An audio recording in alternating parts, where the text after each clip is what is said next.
আসলে ঘরে ঘরে এসআইপি করতে চাই, ছোট ছোট করে অল্প টাকা জমাচ্ছেন, কিন্তু একটা সময় পরে কি এটা কিন্তু অনেক বড় অ্যামাউন্ট হয়ে যাচ্ছে কিন্তু। সো এসআইপি এইভাবে একটা মানুষের জীবনে একটা পরিবর্তন আনতে পারে। সো ভলাটিলিটি কমানোর জন্য একটা মিউচুয়াল ফান্ড ইন্ডাস্ট্রি খুবই ভালো রোল প্লে করে। সো আপনি, আমি সবাই এক বাক্যে স্বীকার করছি যে মিউচুয়াল ফান্ড ইন্ডাস্ট্রি যদি ডেভেলপ না হয় তাহলে স্টক মার্কেট ডেভেলপ হবে না। সংস্কার যখন শুরু হয় তখন আমরাও stock exchange, security exchange commission আমাদের ইনভাইট করেছিলেন, আমাদের প্রতিনিধিগুলো ওদের সাথে মিটিং হয়েছে। প্রত্যেকটা মিটিংয়ে যখন আলোচনা হয়েছে সবাই কিন্তু এগ্রি করেছে যে না, এটা খুবই তাড়াতাড়ি করা দরকার। সুপ্রিয় দর্শক, আপনাদের সবাইকে স্বাগত জানাচ্ছি বাণিজ্য প্রতিদিনের বিশেষ আয়োজন প্রতিদিনের অর্থ বাণিজ্য।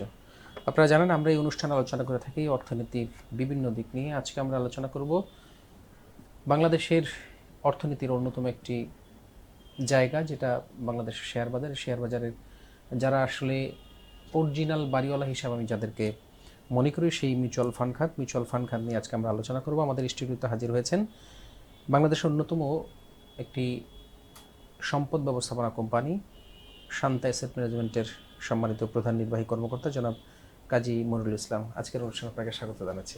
Thank you so much for having me. Monir ভাই, একটু শুরুতেই জানতে চাচ্ছি আসলে এই বাংলাদেশের যে মিউচুয়াল ফান্ড খাত, এই খাতের আসলে সম্ভাবনাটা কতটুকু? ইয়াস ভাই, সম্ভাবনা যদি বলেন, আসলে সম্ভাবনা কিন্তু অনেক দূর যাওয়ার সুযোগ আছে। আমি জাস্ট আপনাকে একটা স্ট্যাটিস্টিক শেয়ার করি, তাহলে বুঝতে পারবেন এটা আসলে কত দূর পর্যন্ত আমরা মিউচুয়াল ফান্ডকে নিয়ে যেতে পারি। আমাদের পাশের দেশ যদি দেখি, ওদের মিউচুয়াল ফান্ডের অ্যাসেট আন্ডার ম্যানেজমেন্ট হচ্ছে এখন $800 বিলিয়ন, যেখানে বাংলাদেশের হচ্ছে অনলি $1 বিলিয়ন। তো আমরা যদি ধরেন ওই বাংলাদেশের জিডিপি, ইন্ডিয়ার জিডিপি, বাংলাদেশের পপুলেশন, ইন্ডিয়ার পপুলেশনকে একসাথে কম্পেয়ার করি, তাহলে যেটা দাঁড়ায় আমরা হচ্ছে ইন্ডিয়া থেকে হচ্ছে 12-13%। তো তার মানে হচ্ছে ওদের যদি $800 বিলিয়ন হয়, আমাদের দেশে মিউচুয়াল ফান্ড ইন্ডাস্ট্রির একটা ভালো মিউচুয়াল ফান্ড ইন্ডাস্ট্রি যদি হয়, সেটা সাইজ হওয়ার কথা ছিল $100 বিলিয়ন ইন্ডাস্ট্রি, যেটা মাত্র হচ্ছে $1 বিলিয়ন। সো এখানে 100 গুণ হওয়ার একটা পসিবিলিটি আছে। তো স্বাভাবিকভাবেই হচ্ছে না কেন? দেয়ার আর সাম রিজন। সো আমরা যদি রাইট পলিসি নিতে পারি, তাহলে মিউচুয়াল ফান্ড ইন্ডাস্ট্রি আসলে অনেক দূর যাওয়ার সুযোগ আছে। আর আপনি যদি আরেকটা সাইড দেখেন, যে আমাদের দেশে কিন্তু মিডিল ইনকাম ক্লাস কিন্তু গ্রো করছে। So middle income class grow করা মানে কি? তারা কিন্তু সেভ করবে, ইনভেস্টমেন্ট করবে। তাদের জন্য আসলে প্রপার ইনভেস্টমেন্ট করার অ্যাভিনিউ কিন্তু দরকার। আর আপনি যদি প্রপার ইনভেস্টমেন্ট হিসেবে চিন্তা করেন, মিউচুয়াল ফান্ড কিন্তু একটা প্রপার ইনভেস্টমেন্ট অ্যাভিনিউ। সো ওদের যে ডিমান্ডটা ক্রিয়েট হবে, ওইটা ক্যাটার করার জন্যই আমাদের আসলে একটা ভালো মিউচুয়াল ফান্ড ইন্ডাস্ট্রি দরকার। আর আপনি শুরুতে বলেছেন মিউচুয়াল ফান্ড ইন্ডাস্ট্রি না হলে কিন্তু একটা ভালো স্টক মার্কেট ডেভেলপ হয় না। হ্যাঁ, কারণ মিউচুয়াল ফান্ড ইন্ডাস্ট্রি একটা স্টক মার্কেট ডেভেলপমেন্ট একটা ক্যাটালিস্ট হিসেবে কাজ করে। কীভাবে? একটা মিউচুয়াল ফান্ড ইন্ডাস্ট্রি যদি থাকে, একটা ভালো মিউচুয়াল ফান্ড ইন্ডাস্ট্রি থাকে, তাহলে মার্কেটের ভলাটিলিটিটা অনেক কমে যায়। হ্যাঁ, যখন বড় ধরনের একটা সেল প্রেশার আসে, সেটাকে অ্যাবজর্ব করে নেওয়া হয় একটা ভালো মিউচুয়াল ফান্ড ইন্ডাস্ট্রি যদি থাকে। আমরা দেখছি আশেপাশের কান্ট্রিগুলোতে এটা হয়েছে। যেসব দেশে আপনি দেখবেন ডেভেলপ কান্ট্রি, যেগুলোতেই দেখবেন যে স্টক মার্কেট অনেক ডেভেলপ, ওইখানের পিছনে যদি আপনি খোঁজেন, দেখবেন একটা ভালো মিউচুয়াল ফান্ড ইন্ডাস্ট্রি আছে। সো ভলাটিলিটি কমানোর জন্য একটা মিউচুয়াল ফান্ড ইন্ডাস্ট্রি খুবই ভালো রোল প্লে করে। পাশাপাশি একটা স্টকের রাইট প্রাইস হওয়ার জন্য, প্রাইসিং হওয়ার জন্য, হ্যাঁ, সেটাও কিন্তু মিউচুয়াল ফান্ড এখানে একটা বড় একটা রোল প্লে করতে পারে। যেই স্টকটা যতটুকু দাম হওয়া উচিত, একটা ভালো স্টকের যদি বেশি দাম হওয়া উচিত হয়, এবং একটা খারাপ স্টকের যদি কম দাম হওয়া উচিত হয়, সেই জিনিসটা নির্ধারকের একটা বড় ভূমিকা পালন করে মিউচুয়াল ফান্ড ইন্ডাস্ট্রি। তো এই সাল আসলে এই যে আপনি সম্ভাবনার কথা বললেন, এই সম্ভাবনাগুলো আসলে অ্যাচিভ করতে হলে আমাদের আসলে চ্যালেঞ্জগুলো কি? হ্যাঁ, সবার আগে যদি বলি ট্রাস্ট। আপনি জানেন যে সারা পৃথিবীতে ফাইন্যান্সিয়াল ব্র্যান্ড, ফাইন্যান্সিয়াল ইন্ডাস্ট্রি, এই জিনিসটি আসলে গঠিত হচ্ছে ট্রাস্টের উপর। ট্রাস্ট হচ্ছে ফাউন্ডেশন। তো সবার আগে আমাদের মিউচুয়াল ফান্ড ইন্ডাস্ট্রির উপর ট্রাস্ট বিল্ড আপ করতে হবে। আপনি জানেন এর আগে আসলে কিছু ইরেগুলারিটি মিউচুয়াল ফান্ড ইন্ডাস্ট্রিতে হয়েছে। সো এই জিনিসগুলো আর কখনো যাতে না হয়, সে ব্যবস্থা আমাদেরকে নিতে হবে, সবাইকে নিতে হবে। একটা রেগুলেটর লেভেলও যারা আছে তাদেরকেও নিতে হবে, তাদের যে ডিউ রোল আছে সেটা পালন করতে হবে। পাশাপাশি আমরা যারা মার্কেট ইন্টারমিডিয়েট আছি, আমাদেরও রোল প্লে করতে হবে। সো ওভারঅল গভর্নেন্স আসলে ইমপ্রুভ করতে হবে। কান্ট্রি গভর্নেন্সও এখানে একটা বড় রোল প্লে করে ডেফিনেটলি, কারণ আমরা জানি যে ধরেন ব্যাঙ্ক, এনবিএফএতেও প্রচুর ধরনের প্রবলেম হয়েছে। সো এইগুলোর কারণে অনেকেই দেখা যায় ফাইন্যান্সিয়াল প্রোডাক্ট নিয়ে অনেকের ওই ট্রাস্টটা চলে গেছে। সো আমরা এখন একটা বড় ধরনের সংস্কার হচ্ছে, আমরা দেখছি সবগুলা জায়গাতে সংস্কার হচ্ছে। তো আমরা আশাবাদী সামনের দিকে হয়তো এই পরিবর্তনগুলো হলে তখন হয়তো ফাইন্যান্সিয়াল ইন্ডাস্ট্রি নিয়েও মানুষের একটা আস্থা আসবে, সেই সাথে সাথে মিউচুয়াল ফান্ড ইন্ডাস্ট্রিতেও একটা আস্থা আসবে। This is number one. Number two হচ্ছে অ্যাওয়ারনেস। আমরা কিন্তু মিউচুয়াল প্রোডাক্টটা নিয়ে খুব বেশি জানি না, হ্যাঁ, সো খুব লিমিটেড। আমাদের ইনভেস্টর সংখ্যা কিন্তু পুরো কান্ট্রির তুলনায় কিন্তু অনেক ছোট। ইভেন স্টক মার্কেটটাও তো আসলে কম্পেয়ার টু কান্ট্রি 17 কোটি মানুষের দেশে যে পরিমাণ ধরেন ইনভেস্টর সেটা আসলে কম। সো মিউচুয়াল ফান্ডের ক্ষেত্রে এটা আরও কম, আরও ছোট। সো মিউচুয়াল ফান্ড নিয়ে একটা অ্যাওয়ারনেস ডেভেলপ করতে হবে পুরো দেশের মধ্যে। আমরা যদি আমাদের পাশের দেশে তাকাই, আপনি হয়তো শুনে থাকবেন ওরা একটা মিউচুয়াল ফান্ড সেই হে নামে একটা ক্যাম্পেইন করেছে, যেটা হয়তো এখানে সেবি প্লাস হচ্ছে মিউচুয়াল ফান্ড অ্যাসোসিয়েশন ইনভলভ ছিল। সো আমরা বাংলাদেশে কিন্তু এরকম একটা কিছু চিন্তা করতে পারি। আমরা যারা মিউচুয়াল ফান্ডের অ্যাসেট ম্যানেজার আছি, তারা যদি একটা অ্যাসোসিয়েশনের মাধ্যমে প্লাস যদি রেগুলেটর বা গভর্নমেন্ট এখানে ইনভলভ হয়, আমরা যদি পুরো কান্ট্রি ওয়াইড একটা ক্যাম্পেইন লঞ্চ করতে পারি যে মিউচুয়াল ফান্ডটা ইন্ডিয়ার মতো করে, তাহলে মিউচুয়াল ফান্ডটাকে হয়তো আমরা প্রত্যেকের দোরগোড়ায় পৌঁছায় দিতে পারবো।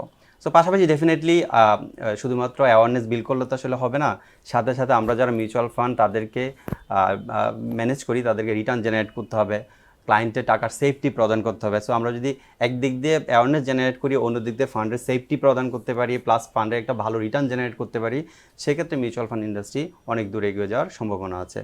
তৃতীয় যে জিনিসটা বলবো, আমাদের যে মিউচুয়াল ফান্ডস রুলসটা আছে, এটা আপনি জানেন অনেক আগের, একটা আউটডেটেড। হ্যাঁ, এখানে অনেক খুব আমরা কাজ করতে গিয়ে অনেক ক্ষেত্রে আমরা অনেক রেস্ট্রিক্টেড ফিল করি। সো ওইটা আমরা জানি যে একটা নতুন রেগুলেশন নিয়ে কাজ হচ্ছে, আমরা চাই ওই রেগুলেশনে যত তাড়াতাড়ি সম্ভব চলে আসুক। কারণ আমি যতটুকু দেখেছি রেগুলেশনে যে রিকমেন্ডেশনগুলো গিয়েছে বা রেগুলেশন নতুন ড্রাফট যে রেগুলেশনটা আছে, সেখানে অনেকগুলো প্রবলেমের কিন্তু সলিউশন আছে। সো আমরা চাই রেগুলেশন খুব তাড়াতাড়ি চলে আসুক। যদি তাড়াতাড়ি চলে আসে, প্রবাবলি ওই রেগুলেশনটার মধ্যে দিয়ে মিউচুয়াল ফান্ড ইন্ডাস্ট্রি হয়তো আরও অনেক দূর এগিয়ে যাবে। 4 নম্বরে আরেকটা জিনিস বলবো, সেটা হচ্ছে ট্যাক্স রিবেটের ব্যাপারে।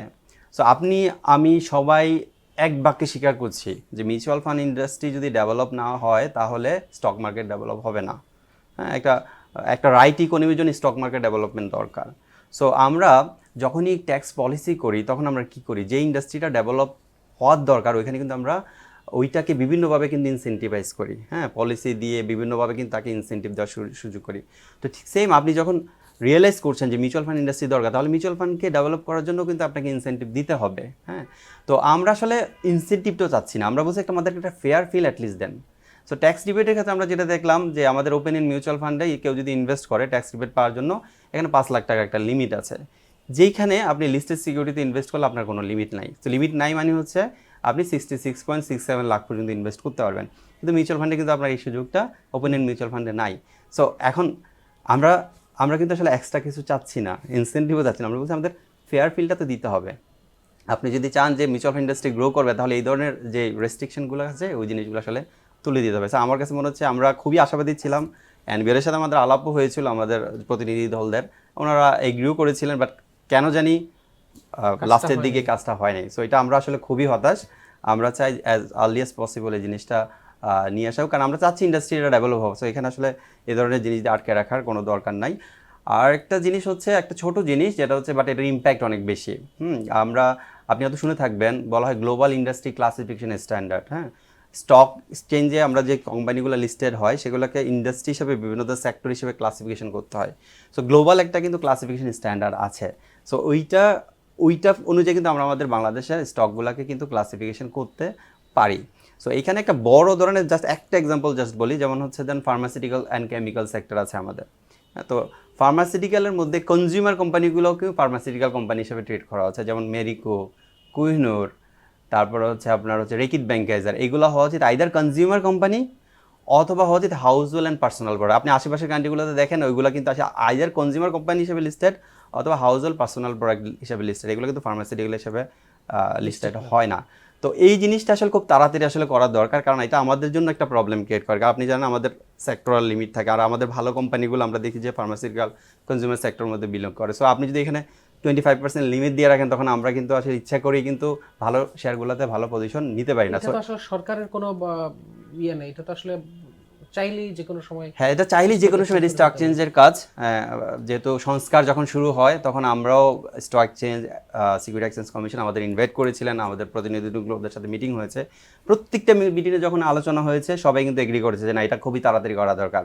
হ্যাঁ, তো এগ্রি কিন্তু করেছে গত বছর, তারপরে সেটা এর মধ্যে এক বছর চিঠি পার হয়ে চালাচালি হলো, কিন্তু কাজটা কিন্তু এখনো হয়নি। সো এই ধরনের ছোট জিনিসগুলা, এগুলো ছোট জিনিস, বাট এগুলোর আসলে অনেক ইম্প্যাক্ট আছে। এগুলো যত তাড়াতাড়ি করা যায় তত আমি মনে করি ভালো। লাস্ট হচ্ছে, last but not the least, এটা খুবই ইম্পর্টেন্ট একটা ফ্যাক্টর। আপনি ধরেন ইন্ডিয়ার মিউচুয়াল ফান্ড ইন্ডাস্ট্রি বলছি আমরা যে অনেক ডেভেলপমেন্টের পিছনে একটা বড় রিজন ছিল কিন্তু ওদের একটা লম্বা সময় ধরে মার্কেটে কিন্তু র্যালি হয়েছে, লম্বা সময় বুল মার্কেট ছিল কিন্তু, যেটা আমাদের আমরা কিন্তু 10 বছর ধরে একটা সিকিউলার ডাউন ট্রেন্ডের মধ্যে আছি। সো যেই কারণে আমাদের আসলে মিউচুয়াল ফান্ড ইন্ডাস্ট্রি খুব বেশি আগাইতে পারে না, কারণ আমাদের যেহেতু মেজরিটি প্রোডাক্ট হচ্ছে ইকুইটি ডিপেন্ডেন্ট। স্টক মার্কেটে যদি রিটার্ন না হয়, মিউচুয়াল ফান্ডের রিটার্নটা আসলে কমে যায়, স্পেশালি ইকুইটি মিউচুয়াল ফান্ডগুলোতে। ফিক্সড ইনকামটা যদিও ডিফারেন্ট। তো এখন ওই ইন্ডিয়াতে ডেভেলপ হয়েছে, ওদের স্টক মার্কেট একটা র্যালি ছিল, আর আমাদের স্টক মার্কেট কিন্তু 10 বছর ধরে কিন্তু 14 বছর ধরে কিন্তু আসলে 14-15 বছর ধরে ডাউন ট্রেন্ড। সো এখন আমরা আশা করছি যে আমাদের যেহেতু ম্যাক্রো ইকোনমিক অনেক দিক দিয়ে ইমপ্রুভমেন্ট আসছে, দেশেও অনেক সংস্কার হচ্ছে, সো আমরা আশা করছি সামনের দিনগুলো হয়তো গত 15 বছরের মতো যাবে না। আমরা একটা বড় সাইকেল যদি চিন্তা করি, তাহলে 15 বছর ধরে ডাউন ট্রেন্ড ছিল, এখন হয়তো আমরা আশা করি যে একটা আপ ট্রেন্ডের দিকে মার্কেট যাবে। সো যদি যায় স্বাভাবিকভাবে, তখন মিউচুয়াল ফান্ডগুলো ভালো করবে, এখানে প্রচুর পরিমাণ মানুষ তখন ইনভেস্ট করতে আগ্রহী হবে। মনিব, আপনি চ্যালেঞ্জগুলো আসলে বললেন, যে এই চ্যালেঞ্জের আসলে আমার কাছে যেটা আরেকটা বিষয় মনে হয় যে মিউচুয়াল ফান্ড ইন্ডাস্ট্রি সম্পর্কে মানুষের আসলে ওইভাবে ধারণাই নাই, যেটা ইন্ডিয়াতে বা আমাদের পাশে অন্যান্য দেশে আছে। এইটাকে আসলে মানুষের মাঝে পৌঁছানোর জন্য আসলে কী ধরনের ইনিশিয়েটিভ নেওয়া যায়? ইনিশিয়েটিভ যদি বলেন, তাহলে আমরা যারা প্লেয়ার আছি আমাদেরকে তো সবার আগে ইনিশিয়েটিভ দিতে হবে। আমরা যেমন বিভিন্ন ধরনের মার্কেটিং ক্যাম্পেইন করছি, রাইট না হয়তো আমাদের সাইজ ছোট হওয়ার কারণে আমরা তো সোশ্যাল মিডিয়াতে লিমিটেড, বা যখন আমাদের সাইজ বড় হবে তখন হয়তো আমরা বড় বড় স্কেলে হয়তো অ্যাওয়ারনেসের জন্য বড় বড় স্কেলে যাব। আর পাশাপাশি আমি একটু আগে যেটা বললাম যে আমরা হয়তো ইন্ডিয়ার মতো মিউচুয়াল ফান্ড সেই এরকম একটা ক্যাম্পেইন, একটা পুরা কান্ট্রি ব্যাপী, যেটা রেগুলেটর, গভর্নমেন্ট বা মিউচুয়াল ফান্ড অ্যাসোসিয়েশন সবাই মিলে আমরা হয়তো কোনো একটা ক্যাম্পেইন লঞ্চ করতে পারি, যেটার মাধ্যমে পুরো কান্ট্রিতে মানুষের কাছে মিউচুয়াল ফান্ডটার নিয়ে একটা অ্যাওয়ারনেস ক্রিয়েট হবে। মিউচুয়াল ফান্ডের একটা অন্যতম একটা দিক হলো ধরুন যে এসআইপি, যে ইয়াটা সিস্টেমেটিক ইনভেস্টমেন্ট প্ল্যান, এইটা আসলে একটু যে আমাকে খুবই ভালো একটা কোয়েশ্চেন আপনি করেছেন। এসআইপি মানে আমরা বলি সিস্টেমেটিক ইনভেস্টমেন্ট প্ল্যান। সো এটা আসলে অনেকটা ডিপিএস, আমরা সবাই ডিপিএস জানি, ব্যাংকের ডিপিএস এর মতো কাজ করে। ডিপিএস আমরা কি করি, প্রত্যেক মাসে 1,000, 5,000, 10,000 করে আমরা জমাই। হ্যাঁ, তো এসআইপিটাও ঠিক সেম। আপনি 5,000, 1,000, 2,000, 3,000, 4,000, 5,000 প্রত্যেক মাসে আপনি জমাতে পারবেন এসআইপির মাধ্যমে। সো এটা খুব কঠিনও না। আপনি প্রথম মাসে জাস্ট হচ্ছে একটা আমাদেরকে বলে দিলেন যে আপনি 1,000 টাকা বা 5,000 টাকা করে মান্থলি জমাবেন। আপনার ব্যাঙ্ক অ্যাকাউন্টটা আমরা ব্যাঙ্ক অ্যাকাউন্টের সাথে একটা লিঙ্ক করে দিব, প্রত্যেক মাসে অটোমেটিক্যালি ব্যাঙ্ক থেকে আমরা টাকাটা কেটে নিব। সো এটা হচ্ছে মান্থলি ইনভেস্টমেন্ট একটা স্কিম। সো এইটা খুবই ভালো একটা ইনভেস্টমেন্ট স্কিম। আমি যদি বলি কেন, জাস্ট একটা আমাদের, আপনার হয়তো দেখে থাকবেন আমাদের গ্রামে মারা, দাদিরা মুষ্টি চালের একটা কনসেপ্ট ছিল। মুষ্টি চাল মানে এক মুঠো চাল, প্রত্যেক দিন রান্না করার সময় ওনারা এক মুঠো চাল আলাদা করে রাখতেন। সো 30 দিন যদি এভাবে প্রত্যেকদিন রান্না করে একটু একটু করে রাখতেন, পরে দেখা যায় 30 দিন পরে এই চালটা অনেক বেশি হয়ে যায়। সো এইটা দিয়ে আবার 1-2 দিনের কিন্তু রান্না হয়ে যায়। তো এসআইপিটাও কিন্তু ঠিক সেম, ডিপিএসও সেম। ডিপিএস এসআইপিও আছে এরকম যে আপনি একটু একটু করে আপনার ইনকাম হচ্ছে, এটাতে অল্প একটু করে রাখলেন, পরবর্তীতে এই টাকাটা এত বড় হয়ে যায় যে এটা দিয়ে আপনি একটা বড় বাল্ক একটা ইনভেস্টমেন্ট, একটা কাজে এটা এক্সপেন্ডিচারটা কাজে লাগাতে পারেন। যেমন ধরেন আপনার বাচ্চার ইউনিভার্সিটি তো এখন অনেক টাকা লাগে, ইউনিভার্সিটি পড়াশোনার ক্ষেত্রে আপনি টাকাটা ইউজ করতে পারেন পরবর্তীতে। অথবা বাচ্চার আপনার ম্যারেজের সময় বিয়েতেও এখন অনেক খরচ হয়, সো ওইখানে ইউজ করতে পারেন। কার কিনতে, একটা কার কিনে আপনার স্বপ্ন থাকতে পারে, সেটাও কিন্তু আপনি এসআইপির মাধ্যমে টাকা জমিয়ে করতে পারেন।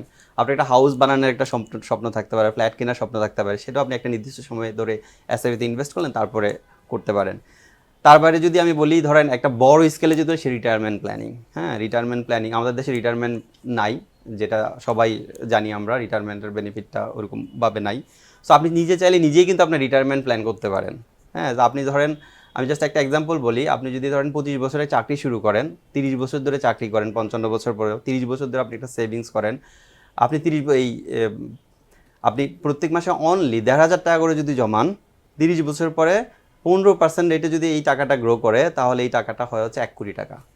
সো আপনার ইনভেস্টমেন্ট করা লাগছে 5 লাখ, অনলি 5,40,000 টাকা, যেটা মান্থলি আপনি 1,500 টাকা করে 30 বছর ধরে করবেন। যেদিন চাকরি শুরু করবেন ওই দিন থেকে 30 বছর পর্যন্ত চাকরি করবেন, তাহলে দেখা যাবে যে আপনার 30 বছর পরে 55 বছর বয়সে আপনার হাতে 1 কোটি টাকা একটা চলে আসবে, যদি টাকাটা 15% রেটে গ্রো করে। আচ্ছা, 15% রেটে গ্রো করলো না, যদি 12% রেটে গ্রো করে, তাহলেও কিন্তু 53 লাখ টাকার মতো আসে। ইনভেস্টমেন্ট কিন্তু মাত্র 5,40,000। সো দেখেন ছোট ছোট করে অল্প টাকা জমাচ্ছেন, কিন্তু একটা সময় পরে কি এটা কিন্তু অনেক বড় অ্যামাউন্ট হয়ে যাচ্ছে কিন্তু। সো এসআইপি এইভাবে একটা মানুষের জীবনে একটা পরিবর্তন আনতে পারে। এটা একটা হ্যাবিট ক্রিয়েট করা, সঞ্চয়ের অভ্যাস ক্রিয়েট করা, ছোট ছোট সঞ্চয় করা, এবং একটা সময় এটা দেখে বড় একটা অ্যামাউন্ট হয়, সেটা দিয়ে আপনি হয়তো বড় একটা কাজে লাগালেন। আর ইন্ডিয়ার সাথে যদি আমি এখানেও ইন্ডিয়া এক্সাম্পল দিব, বিকজ হচ্ছে ওদের mutual fund industry develop, so আমাদের খুব কাছাকাছি এক্সাম্পলটা দেওয়া সহজ। ওদের দেশে পার মান্থ এসআইপি থেকে ইনফ্লো হয় হচ্ছে আপনার 35,000 কোটি টাকা পার মান্থ। সো এইখানেও যদি আপনি ধরেন 10% ধরেন, বাংলাদেশ যদি 10% ওদের সাইজ ধরেন, তাহলে 3,500 কোটি টাকা পার মান্থ আসার কথা। তো 3,500 কোটি টাকা আমরা যদি এই লেভেলে যেতে পারি এসআইপি কিনি, আপনি চিন্তা করেন আমাদের স্টক মার্কেট কোথায় যাবে, কোন লেভেল হতে মিউচুয়াল ফান্ড ইন্ডাস্ট্রিও কোথায় যাবে, স্টক মার্কেটটা কোথায় যাবে। সো এসআইপি একটা ভালো একটা এভিনিউ, যেটার মাধ্যমে আমরা হয়তো আমার মিউচুয়াল ফান্ডটাকে অনেক দূর নিয়ে যাওয়ার একটা সুযোগ আছে। সো এটা নিয়ে আমরা কাজ করছি, আমরা অনেক কয়েকজন প্লেয়ার কাজ করছি, সবাই এখনও করছে না, বাট আমার মনে হয় একটা সময় পরে সবাই হয়তো এখানে ফোকাস দিবে। এইটা আসলে আপনি যেটা বললেন যে এসআইপির কথা, এসআইপির মাধ্যমে ইনভেস্টমেন্ট করে আসলে সে তার বিশাল একটা রিটার্ন জেনারেট করতে পারে, কিন্তু আশঙ্কার যে জায়গাটা আমরা দেখছি বিগত দিনে, যে ধরেন কিছু প্রতিষ্ঠান আছে যারা আসলে ফান্ড নিয়ে টোটালি চলে গেছে, আসলে এই যে তারা ফান্ড ম্যানেজার বাছাইয়ের ক্ষেত্রে কোন বিষয়গুলো তারা গুরুত্ব দিবে একজন investor? এইটাও ভেরি গুড কোশ্চেন। একটা জিনিস তো আমি বললাম যে ধরেন এখন একটা বড় ধরনের পরিবর্তন আসছে দেশে, রেগুলেটর বা সব জায়গায়। সো এখন এই ব্যাপারগুলো নিয়ে সবাই কিন্তু খুবই সজাগ। সো আগে যে ঘটনাগুলো ঘটেছে, আমি আশা করি সামনের দিকে ঘটনাগুলো ঘটার সম্ভাবনা অনেক কম। This is number one. Number two হচ্ছে অবশ্যই তারপরও বিনিয়োগকারী যিনি, ওনার উচিত উনি একটা ফান্ড ম্যানেজারগুলোকে স্ক্রিনিং করে একটা ভালো ফান্ড ম্যানেজারকে টাকা দেওয়া, সবাইকে টাকা না দেওয়া। সো এটার ক্ষেত্রে সবার আগেই আপনি দেখতে পারেন যে কাদের বোর্ডে কারা আছে, ম্যানেজমেন্টে কারা আছে, তাদের গত 5 বছর 10 বছরে কোনো হিস্ট্রি আছে কিনা এই ধরনের কোনো কিছুতে। সো এইগুলো আপনারা দেখে অবশ্যই যদি ইনভেস্ট করেন, তাহলে কখনোই আপনার টাকা মানে কখনোই নষ্ট হবে না, এখান থেকে বরং আপনি একটা ভালো রিটার্ন পাবেন, এটাই বলা যায়। আপনি একটা ব্যাংকের ক্ষেত্রেও যদি ধরেন, আপনি ব্যাংকের মতো করে চিন্তা করেন, একটা ব্যাংকে যারা কিন্তু বোর্ড ভালো, ম্যানেজমেন্ট ভালো ছিল, তাদের টাকা কিন্তু এখনও সেফ আছে। অনেকগুলো ব্যাংকেরই কিন্তু কোনো প্রবলেম নাই, হ্যাঁ, কিছু ব্যাংকে প্রবলেম হয়েছে। তো ডেফিনেটলি ওইখানে একটা বোর্ড ম্যানেজমেন্টের একটা কারণ ছিল, মেইনলি বোর্ডের একটা কারণ ছিল। তো ওইভাবে ব্যাংক যখন আপনি চুজ করতেন, রাইট ব্যাংকটা চুজ করেন। মিউচুয়াল ফান্ডের ক্ষেত্রেও কিন্তু আপনাকে রাইট মিউচুয়াল ফান্ডটা চুজ করতে হবে। বাট আমি আশা করি ওভারঅল কান্ট্রি ওয়াইডে একটা গভর্নেন্স লেভেল ইমপ্রুভ হবে। তো সেক্ষেত্রে হয়তো আপনি পুরো ইন্ডাস্ট্রি যে হলো তো একটা ইমপ্রুভ ভার্সন হতো সামনের 10 বছর দেখতে পারেন। আসলে শান্তা এই মিউচুয়াল ফান্ড খাত নিয়ে কি চিন্তা করছে, কি করতে চান আপনারা আসলে? আমরা তো চাই, যদি বলেন আমরা আসলে ঘরে ঘরে এসআইপি করতে চাই। সারা বাংলাদেশে প্রত্যেকটা মানুষ আমাদের এসআইপিতে ইনভেস্ট করবে, ছোট ছোট করে সঞ্চয় করবে, এবং একটা সময় পরে সে এখান থেকে একটা ভালো পরিমাণের একটা অ্যামাউন্ট জমিয়ে তার একটা বড় একটা কাজে এই টাকাটা ইউটিলাইজ করে, এটা আমরা চাই। সো আমাদের এই মুহূর্তে 3টা ফান্ড আছে। ফার্স্ট হচ্ছে আমার ফার্স্ট ইনকাম ইউনিট ফান্ড, একটা হচ্ছে শান্তা আমানা শরিয়া ফান্ড। এই 2টা ফান্ড হচ্ছে আমরা বলি ইকুইটি ফান্ড। তো আমি আসতেছি ইকুইটি ফান্ড কাকে বলে। আর একটা হচ্ছে শান্তা ফিক্সড ইনকাম ফান্ড। হ্যাঁ, সো ওইটা হচ্ছে ফিক্সড ইনকাম ফান্ড। সো আগে ফিক্সড ইনকামটা বলি। ফিক্সড ইনকামে আমরা স্টক মার্কেটে ইনভেস্ট করি না, শেয়ার কিনি না, এখানে আমরা মেইনলি করি ট্রেজারি বন্ড বিলে ইনভেস্ট করি। আর বাকি দুইটা ফান্ড আছে আমাদের ইকুইটি ফান্ড, একটা বললাম Shanta first income unit fund, একটা শান্তা আমানা শরিয়া ফান্ড। ওইটা আমরা স্টক মার্কেটে ইনভেস্ট করি, মাঝে মাঝে ট্রেজারি বন্ডও কর্পোরেট বন্ডও ইনভেস্ট করি, ডিপেন্ডিং অন দ্য আউটলুক। হ্যাঁ, তো ওইখানে দুইটা কেন ইকুইটি ফান্ড? কারণ আমরা জানি যে আমাদের বাংলাদেশে আমাদের অনেক ইসলামিক মাইন্ডেড পিপল আছে যারা শরিয়া সম্মত বিনিয়োগ করতে চায়। তো অনেক স্টক আছে, যেমন ধরুন ব্যাংকিং স্টক, টোবাকো কোম্পানির স্টক, ওরা কিন্তু শরিয়া সম্মত না। তো আমাদের একটা শরিয়া ফান্ড আছে যেটা শরিয়া সম্মত স্টক অথবা শরিয়া সম্মত ইসলামিক বন্ডগুলোতে ইনভেস্ট করে। সো এটাকে আমরা শান্তা আমানা শরিয়া ফান্ড। সো একটা জেনারেল ইকুইটি ফান্ড যে কোনো স্টক বা ট্রেজারি বন্ডে ইনভেস্ট করে, একটা ইসলামিক একটা ফান্ড আছে। সো এই 3টা ফান্ড আমাদের আছে। আপনি চাইলে যে কোনো সময় আমাদের ফান্ডে যে কোনো অ্যামাউন্ট যে কোনো সময় ইনভেস্ট করতে পারেন, যে কোনো সময় তুলে নিতে পারেন, উইথড্র করতে পারেন। কোনো আমাদের ফি নাই, এক্সিট ফি নেই, এন্ট্রি ফি নাই, সেটা আপনি করতে পারেন। আবার আপনি চাইলে আপনি এসআইপি মান্থলি একটা অ্যামাউন্ট ইনভেস্ট করবেন, এইভাবে আপনি যাইতে পারেন। সো আপনি লামসান যে কোনো সময় যে কোনো অ্যামাউন্ট ইনভেস্টমেন্ট বা উইথড্রয়াল এই ফেসিলিটিও আমরা দিচ্ছি। পাশাপাশি আপনি একটা এসআইপি অনেক দিন ধরে 5 বছর 10 বছর 15 বছর 20 বছর 25 বছরের জন্য আপনি একটা এসআইপি করতে পারেন। সো আমরা যেটা চাচ্ছি সামনের দিনগুলোতে আমরা টেকনোলজি নিয়ে কাজ করছি এখন, কারণ আমরা মনে করি আমার ইনভেস্টরকে খুব সহজে ইনভেস্টমেন্ট করার সুযোগ দিতে হবে, আবার খুব সহজে সাথে সে টাকাটা তুলে নিতে পারে, যেমন ব্যাংকে এটিএম বুথে গেলে টাকাটা তুলে নিতে পারে খুব ইজিলি বা খুব ইজিলি তুলতে পারে। সো আমরা মিউচুয়াল ফান্ডটাকে ওইরকম একটা ইনস্ট্রুমেন্ট বানানোর চেষ্টা করব যে সেই যাতে ঘরে বসে অ্যাপের মাধ্যমে, মোবাইলের মাধ্যমে অথবা কম্পিউটারের মাধ্যমে অ্যাকাউন্ট খুলতে পারে, আবার ঘরে বসেই কিন্তু সে তার একটা ইনস্ট্রাকশন দিবে যে আমি এত টাকা তুলতে চাই, সেটা তার সাথে সাথে তার ব্যাঙ্ক অ্যাকাউন্টে চলে যাবে। সো সাথে সাথে হয়তো হবে না, হয়তো একদিন সময় লাগবে, এখন আমাদের 2 থেকে 3 দিন সময় লাগে, বাট এটা আমরা চেষ্টা করছি এটা একদিনের মধ্যে আমরা নিয়ে আসতে পারি কিনা। সো এই জন্য আমাদের টেকনোলজি নিয়ে আমাদের কাজ চলছে। আশা করছি আমরা এই বছরের শেষের দিকে হয়তো আমাদের অ্যাপটা চলে আসবে। অ্যাপটা চলে আসলে আমরা যেটা চাচ্ছি যে খুব সহজে মানুষ টাকা ইনভেস্ট করতে পারবে, খুব সহজে টাকা তুলতে পারবে। এটা কি আপনাদের ঘরে ঘরে পৌঁছানোর পরিকল্পনা? জি, এটা বলতে পারেন ঘরে ঘরে পৌঁছানোর পরিকল্পনা। টেকনোলজি একটা বড় পার্ট হিসেবে প্লে করবে। আমাদের একটা ভালো সেলস ফোর্স আছে, যারা তারাও সেলস ফোর্স বলবো না, আমি বলবো তার রিলেশনশিপ ম্যানেজার, যারা যারা আসলে ওই পার্সোনাল সার্ভিসটাও চায় যে আমি নিজে পারবো না এগুলো করতে, একটা পার্সন যদি আমাকে হেল্প করে সব কিছু করে দিতে, এইটাও ওইটাও আমরা অ্যাভেলেবেল রাখছি। আর পাশাপাশি আপনি দেখবেন যে অন্য অন্য অ্যাসেট ম্যানেজমেন্ট তুলনায় আমাদের অনেক মার্কেটিং অ্যাক্টিভিটি থাকে। সো এগুলো আমরা আসলে অ্যাওয়ারনেস বাড়ানোর জন্য আমরা কন্টিনিউয়াসলি কাজ করে যাচ্ছি এবং করে যাবো ইনশাল্লাহ। আপনি যেটা একটা মাঝখানে একটা কথা বলছিলেন যে এসআইপির মাধ্যমে যেই ইনভেস্টমেন্টের জন্য মানে মানুষের কাছে পৌঁছানো, সেটার ইন্ডিয়ান সেবি এবং তার অ্যাসেট ম্যানেজাররা সম্মিলিতভাবে উদ্যোগ নিয়েছে। আপনাদের অ্যাসোসিয়েশন বা আপনাদের বিসেকের সাথে কি আপনারা এরকম কোনো কথা বলেছেন যেটা? না, এটা নিয়ে কথা হয় না। আমাদের অ্যাসোসিয়েশনটা তো আসলে এখনো ওইভাবে ভাইব্রেন্ট না। সো আমরা জানিও না আসলে অ্যাসোসিয়েশনটা নিয়ে আসলে কী হবে। সো অ্যাসোসিয়েশনটা নিয়ে হয়তো কাজ হবে সামনের দিকে। আমি যেটুকু বুঝতে পারছি আইদার এইটা অথবা নতুন কোনো ফ্রেমওয়ার্ক হবে। তো হওয়ার পরে হয়তো আমরা এগুলো নিয়ে হয়তো কাজ করতে পারবো আর কি। মনির ভাই, আপনার সময় থেকে গুরুত্বপূর্ণ সময় দেওয়ার জন্য আপনাকে ধন্যবাদ জানাচ্ছি। আপনাদেরকেও অনেক ধন্যবাদ। সুপ্রিয় দর্শক, এতক্ষণ আমাদের সাথে থাকার জন্য আপনাদের সবাইকে ধন্যবাদ জানাচ্ছি। আমরা শুনছিলাম বাণিজ্য প্রতিদিনের বিশেষ আয়োজনের প্রতিদিন অর্থ বাণিজ্যের অনুষ্ঠানে আজকে অতিথি হিসেবে উপস্থিত ছিলেন শান্তা অ্যাসেট ম্যানেজমেন্ট কোম্পানির প্রধান নির্বাহী কর্মকর্তা জনাব কাজী মনিরুল ইসলাম। আমরা বিশ্বাস করি বাংলাদেশের অর্থনীতিতে এগিয়ে নেওয়ার জন্য এই মিউচুয়াল ফান্ড খাত অনেক বড় ভূমিকা পালন করতে পারবে যদি আমরা সরকার এবং এই ফান্ডে মানে এই খাতে যারা বিনিয়োগ করছেন, এই খাত নিয়ে যারা কাজ করছেন, তাদের সম্মিলিত প্রচেষ্টা থাকে, তাহলে আগামীতে একটি শক্তিশালী পুঁজিবাজার গঠন করার জন্য এই খাত ভূমিকা পালন করবে। সেই আশা এবং প্রত্যাশা রেখে আজকের মতো এখানে বিদায় নিচ্ছি। আল্লাহ হাফেজ। দেশের নাম্বার 1 ট্রেডিং অ্যাপ নিফটি ফার্স্টে পাচ্ছেন ট্রেডিং এর সব সুবিধা, dual এক্সটেন্স access, company analysis, portfolio তৈরি করা সহ আরও অনেক ইউনিক ফিচারের সাথে ট্রেড করতে ডাউনলোড করুন এক্ষুনি।